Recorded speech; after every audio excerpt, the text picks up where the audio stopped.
അങ്ങനെ നോമ്പ് 26 അപ്പോൾ ഇന്ന് 27 രാവാണ്. അപ്പോൾ 27 രാവായിട്ട് സ്പെഷ്യലായിട്ടൊന്നും ഇല്ല. ഉമ്മച്ച് കുറച്ച് പത്തിരി ഉണ്ടാക്കി വെച്ചിട്ടുണ്ടായിരുന്നു. പിന്നെ കുറച്ച് പത്തിരിയും ചിക്കനും കൂടി മിക്സ് ചെയ്ത് വെച്ചിട്ടുണ്ടായിരുന്നു കേട്ടോ. അപ്പോൾ ഈ പത്തിരിയുടെ ഈ മിക്സ് കഴിക്കാനായിട്ട് നല്ല ടേസ്റ്റാണ് കേട്ടോ. അത് ഞങ്ങൾ എപ്പോഴും ഉണ്ടാക്കാറുണ്ട്.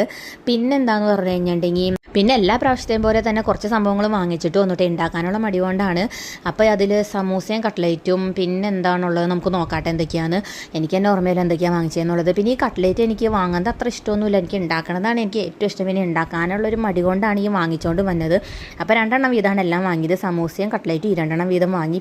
പിന്നെ ഒരു സുയ്യനാണ് കേട്ടോ വാങ്ങിയത്. അപ്പോൾ ഉമ്മച്ചിക്ക് സുയ്യൻ ഭയങ്കര ഇഷ്ടമാണ്. അപ്പോൾ ഞാൻ വിചാരിച്ചു ഇന്നൊരു സുയ്യൻ വാങ്ങാമെന്ന്.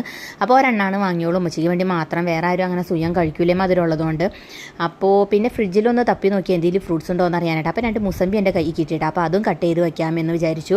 പിന്നെ ചായ ഉമ്മച്ചി തിളപ്പിച്ച് വെച്ചിട്ടുണ്ടായിരുന്നു കേട്ടോ. അപ്പോൾ അതിൻ്റെ ചൂടാറി പോയിട്ടുണ്ടായിരുന്നു. അപ്പോൾ നല്ല ചൂട് വേണം നോമ്പ് തുറക്കുമ്പോൾ തന്നെ കുടിക്കുമ്പോൾ. ചൂടില്ലെങ്കിൽ എനിക്ക് അത്ര ഇഷ്ടമല്ല, അതുകൊണ്ട് ഞാനൊന്ന് ചൂടാക്കിക്കൊണ്ടിരിക്കുകയാണ്. പിന്നെ എന്താ പറയുക, പിന്നെ നോമ്പ് ലാസ്റ്റ് ആകുന്തോറും ഭയങ്കരമായിട്ട് അവശതയായിക്കൊണ്ടിരിക്കുകയാണെന്ന് പറയാം കേട്ടോ. ഞാൻ എന്താണെന്നറിയാൻ പാടില്ല, കടയിൽ നിന്ന് വരുമ്പോഴേക്കും തീരെ വയ്യ, ഒന്നും ചെയ്യണമെന്നില്ല കേട്ടോ. എവിടെയെങ്കിലും ഇരുന്നാൽ മതി എന്ന് ഓർത്തുകൊണ്ടാണ് പറഞ്ഞത്.